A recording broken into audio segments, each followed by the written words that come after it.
네, 4월 23일 화요일입니다. 신명기 32장 15절에서 33절까지 말씀 읽겠습니다. 그런데 여수론이 기름짐에 발로 찼도다. 내가 살찌고 비대하고 윤택함에 자기를 지으신 하나님을 버리고 자기를 구원하신 반석을 업신여겼도다. 그들이 다른 신으로 그의 질투를 일으키며 가증한 것으로 그의 진노를 격발하였도다. 그들은 하나님께 제사하지 아니하고 귀신들에게 하였으니 곧 그들이 알지 못하던 신들 근래에 들어온 새로운 신들 너희의 조상들이 두려워하지 아니하던 것들이로다. 너를 낳은 반석을 내가 상관하지 아니하고 너를 내신 하나님을 내가 잊었도다. 그러므로 여호와께서 보시고 미워하셨으니 그 자녀가 그를 경노하게 한 까닭이로다. 그가 말씀하시기를 내가 내 얼굴을 그들에게서 숨겨 그들의 종말이 어떠함을 보리니 그들은 심히 패역한 세대요 진실이 없는 자녀이미로다. 그들이 하나님이 아닌 것으로 내 질투를 일으키며 허무한 것으로 내 진노를 일으켰으니 나도 백성이 아닌 자로 그들에게 시기가 나게 하며 어리석은 민족으로 그들의 분노를 일으키리로다. 그러므로 내 분노의 불이 일어나서 수월의 깊은 곳까지 불사르며 땅과 그 소산을 삼키며 산들의 토도 불타게 하는도다. 내가 재앙을 그들 위에 쌓으며 내 화살이 닿을 때까지 그들을 쏘리로다. 그들이 주림으로 쇠약하며 불같은 더위와 독한 질병에 삼켜질 것이라. 내가 들짐승의 이와 티끌에 기는 것의 독을 그들에게 보내리로다. 밖으로는 칼에, 방 안에서는 놀람에 멸망하리니 젊은 남자도 처녀도 백발 노인과 함께 젖먹는 아이까지 그러하리로다. 내가 그들을 흩어서 사람들 사이에서 그들에 대한 기억이 끊어지게 하리라 하였으나 혹시 내가 원수를 자극하여 그들의 원수가 잘못 생각할까 걱정하였으니 원수들이 말하기를 우리의 수단이 높으며 여호와가 이 모든 것을 행함이 아니라 할까 염려함이라. 그들은 모략이 없는 민족이라 그들 중에 분별력이 없도다. 만일 그들이 지혜가 있어 이것을 깨달았으면 자기들의 종말을 분별하였으리라. 그들의 반석이 그들을 팔지 아니하였고 여호와께서 그들을 내주지 아니하셨더라면 어찌 하나가 천을 쫓으며 둘이 만을 도망하게 하였으리요. 진실로 그들의 반석이 우리의 반석과 같지 아니하니 우리의 원수들이 스스로 판단하도다. 이는 그들의 포도나무는 소돔의 포도나무요 고모라의 밭의 소산이라. 그들의 포도는 독이 든 포도이니 그 송이는 쓰며 그들의 포도주는 뱀의 독이요 복사의 맹독이라. 아멘. 어제에 이어서 오늘 본문은 모세가 부르는 노래, 시입니다. 잠깐 복습을 해보면 하나님께서 모세에게 31장에서 모세에게 노래를 만들라고 했잖아요. 왜 노래를 만들라고 했다고 어제 말씀을 드렸죠? 이스라엘 백성들이 잘 기억하도록. 왜요? 출애굽 2세대는 불순종할 가능성이 높은 자들이기 때문입니다. 그들로 하여금 순종의 세대가 되게 하나님께서 그렇게 의도를 가지시고 노래를 만들어서 모세에게 가르치라고 하죠. 그들은 노래를 부르면서 하나님의 신실하심과 자신들의 완악함을 계속해서 기억할 수 있습니다. 이런 차원에서 지금 모세가 노래를 부르는 그 본문 중에 오늘 본문이 위치해 있는데요. 자, 오늘 본문 15절부터 보면 본격적으로 이스라엘은 결국 불순종할 것이다 라는 부분에 대해서 좀 강하게 예언하는 내용이 나옵니다. 그렇죠. 이스라엘은 실제로 출애굽 2세대가 이렇게 교육을 받았음에도 불구하고 불순종합니다. 천성 자체가 죄인이기 때문에 이들은 불순종을 하죠. 불순종할 가능성이 순종할 가능성보다 훨씬 많습니다. 자, 그런데, 자, 오늘 본문 15절을 한번 볼게요. 자, 뭐라고 말하죠?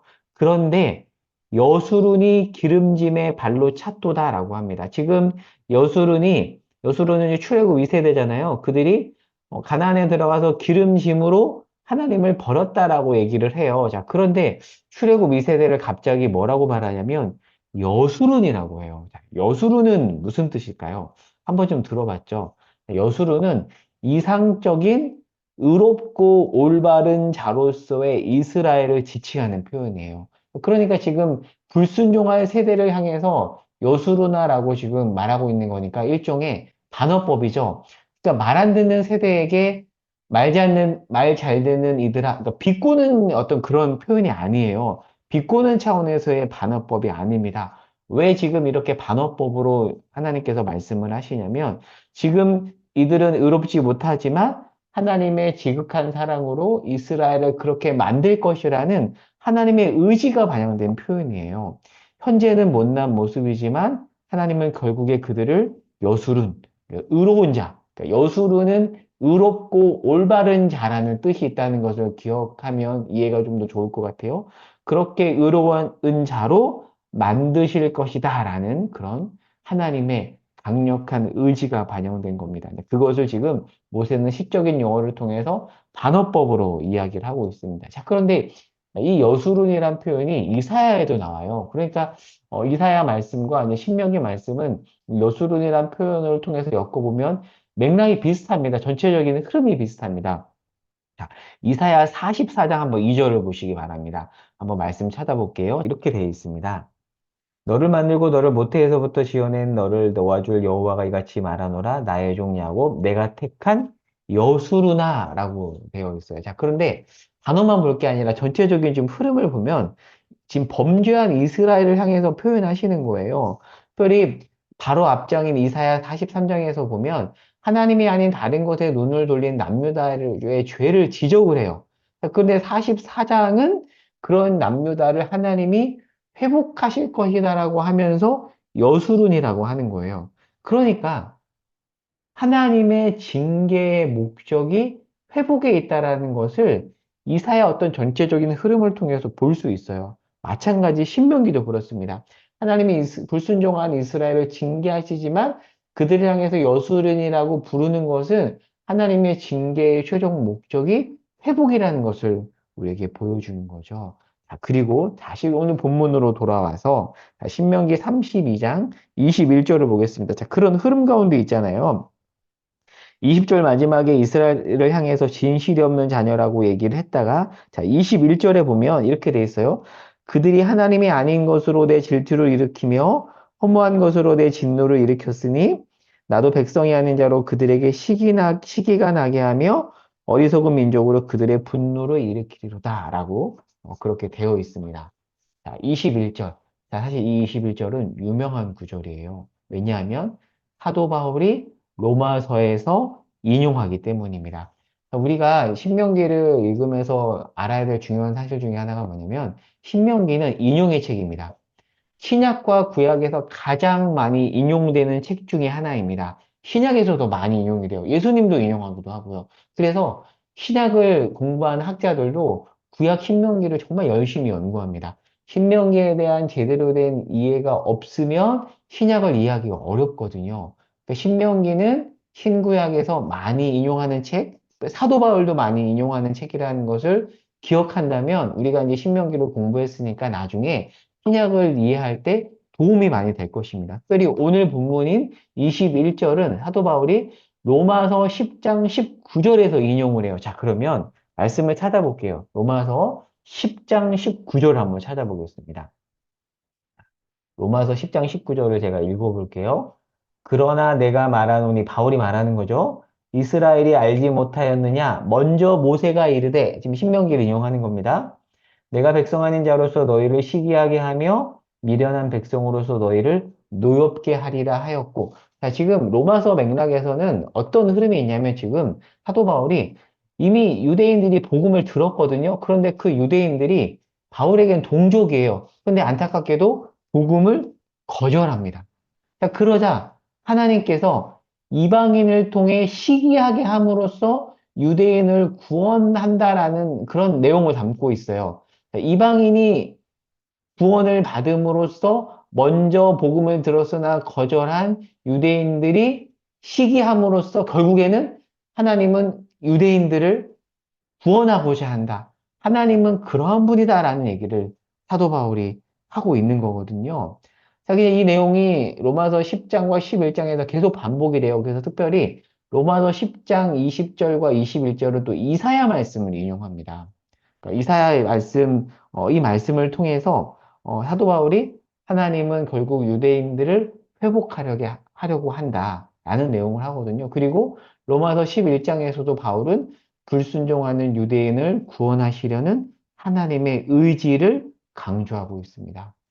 특별히 로마서 10장 20절에 보면, 자, 한번 볼까요? 10장 20절에 보면 이렇게 말하죠. 이사야는 매우 담대하여 내가 나를 찾지 아니한 자들에게 찾은 바 되고 내게 묻지 아니한 자들에게 나타냈노라 말하였고라고 되어 있는데요. 자, 여기서 찾지 아니한 자들, 묻지 아니한 자들은 누구냐면 이방인입니다. 그런데 로마서 10장 21절을 볼게요. 21절에 순종하지 아니하고 거슬러 말하는 백성에게 내가 종일 내 손을 벌렸다는 이방인일까요? 유대인일까요? 유대인입니다. 그러니까 하나님은 계속 손을 벌렸지만 유대인들이 거절했고 이방인은 순종해서 결국 구원을 받았다. 그렇게 시기하게 함으로써 왜냐하면 이방인이 먼저 구원을 받았으니까 유대인을 구원하고자 한다라는 얘기를 해요. 그러니까 지금 이해가 되시죠? 로마서의 맥락과 신명기의 맥락은 같습니다. 불순종하지만 불순종한 자들을 시기하는 방법을 통해서라도 구원하고자 하는, 회복시키고자 하는 하나님의 뜻, 읽을 수 있죠. 자, 이제 정리를 해볼게요. 로마서하고 신명기는 이제 맥이 같는데요. 로마서 말씀에 보면 바울은 유대인입니다. 그런데 동족이 복음을 거절하니까 어떻게까지 말하냐면 내가 동족이 복음을 받아들이고 예수 믿는 자가 된다면 내가 하나님 앞에 저주를 받아도 좋다라는 말을 해요. 그러니까 자기가 저주 받겠다, 뭐 하나님의 저주가 임해도 된다, 뭐 그런 차원이 아니라 지금 내가 구원에서 제외될지라도 동족이 구원받았으면 좋겠다라는 어떤 동족을 향한 바울의 그 사랑의 마음, 사실 그 마음은 하나님의 마음이죠. 그 마음을 드러내는 거예요. 그 바울의 애타는 마음은 사실은 신명기에 드러나는 하나님의 마음과 같습니다. 그러니까 단순히 이 로마서 말씀은 유대인을 비판하는 그런 내용이 아니에요. 어떻게든 이 내용을 알려서 거절하는 유대인을 돌아오게 하려고 하고, 그리고 이방인으로 하여금 유대인을 전도하도록 하는 어떤 그런 의도를 가진 그런 말씀입니다. 근데 이 내용이 오늘 본문인 신명기에도 담겨져 있죠.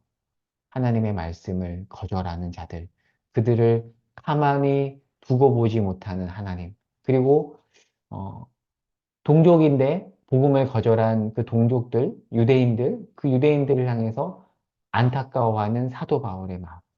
오죽하면 그들이 구원을 받는다면 내가 구원에서 제외돼도 좋다라는 말을 할 거예요. 저는 이 말씀을 통해서 우리가 좀 이렇게 적용해 봤으면 좋겠어요. 우리 주변에도 복음을 듣고도 반응하지 않는 이들이 있잖아요. 가족 중에 아직 예수를 모르는 이들이 있을 수 있습니다. 그럼 마땅히 우리는 그들에게 계속 복음을 전해야 되고요. 그리고 그들을 위해서 기도해야 됩니다. 그리고 제가 자녀라고 적어놨는데요. 우리 집안에 이제 자녀들이 있잖아요. 교회 다니지만 이 아이들이 복음을 모를 수가 있습니다. 그러면 부모로서 어떤 책임을 가져야 되냐면 그들에게 복음을 전해야 돼요. 아, 그냥 뭐 주일학교 잘 다니겠지. 그 정도로 생각하면 안 됩니다. 제가 한 내용을 말씀드릴게요. 한 이제 청교도 신학을 하시는 목사님의 간증인데요.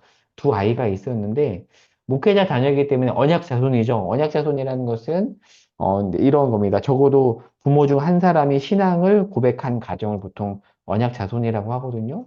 그러니까 언약 자손 안에 있기 때문에 아이들이 부모를 따라서 교회도 잘 출석하고 충성도 잘했지만 이 목사님이 볼 때 이 자녀들에게 마음 깊은 곳에서 나오는 회심의 증거가 없었대요. 그래서 이 목사님과 사모님이 마음 아파하면서 회심을 해서 기도했는데 아들이 13살 때, 딸은 15살 때 예수 그리스도의 십자가를 알고 아주 깊이 회심을 했고 지금은 성인이 되어서 회심의 은혜를 보존하며 살아가고 있다라는 그런 간증을 제가 들은 적이 있습니다. 우리의 자녀들 세례를 받았지만 우리는 그들에게 계속 복음을 전해야 되고요.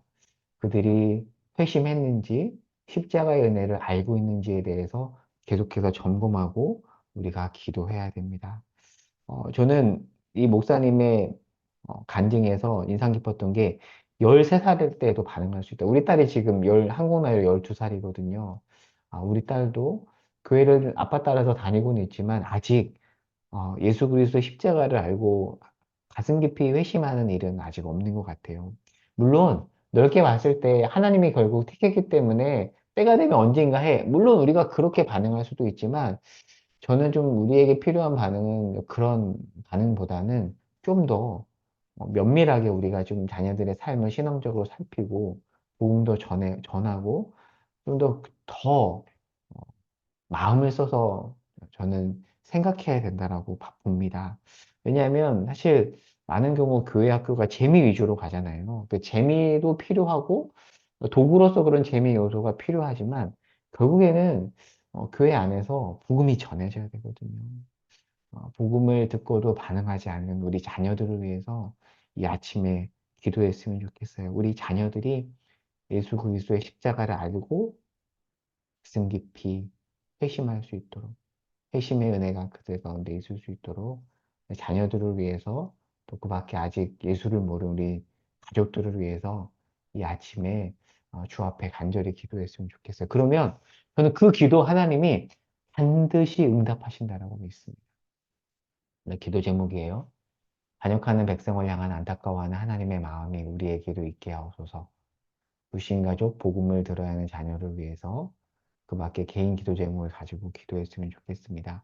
하나만 더 말씀드릴게요. 한 집사님께서 자녀를 위해서 정말 하나님 우리 자녀가 하나님 만나게 해달라고 정말 간절히 기도했대요. 그런데 그 자녀가 저희 교회에 왔어요. 그래서 저는 책임감이 있어요. 정말 이 자녀가 하나님을 깊이 만나도록 하나님 그것을 위해서 제가 잘 돕는 역할 감당하도록 인도해 달라고 제가 기도하거든요. 그 집사님의 기도에 저는 하나님이 응답하셨다고 생각해요. 여러분, 하나님 그 기도 응답하십니다.